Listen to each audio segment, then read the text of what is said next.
नमस्कार,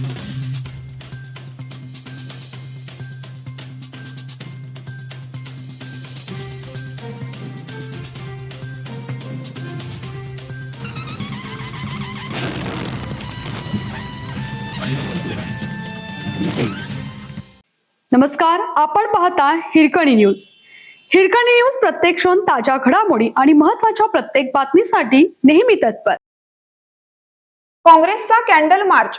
जनता बाजार चौकात विद्यार्थी, तरुण तरुणी, महिला आणि नागरिक मोठ्या संख्येने जमा. दिल्लीतील जंतर मंतरवर विद्यार्थ्यांना झालेल्या लाठी हल्ल्याच्या निषेधार्थ काँग्रेसतर्फे शनिवारी सायंकाळी राजारामपुरीत कॅन्डल मार्च काढण्यात आला. या कॅन्डल मार्चद्वारे नागरिकांनी तरुणाईचा यलगार अनुभवला. सायंकाळी 5 वाजल्यापासून जनता बाजार चौकात विद्यार्थी, तरुण तरुणी, महिला आणि नागरिक मोठ्या संख्येने जमा झाले. हातात मशाल आणि मेणबत्त्या घेऊन कॅन्डल मार्चला सुरुवात झाली. काळा टी शर्ट, डोक्याला दंडाला काळी पट्टी बांधून युवक, नागरिक सहभागी झाले होते. महिलांनी काळ्या साड्या परिधान करून मोर्चात सहभाग घेतला. जनता बाजार चौक, माऊली चौक मार्गे मोर्चा सायबर चौक येथे आला.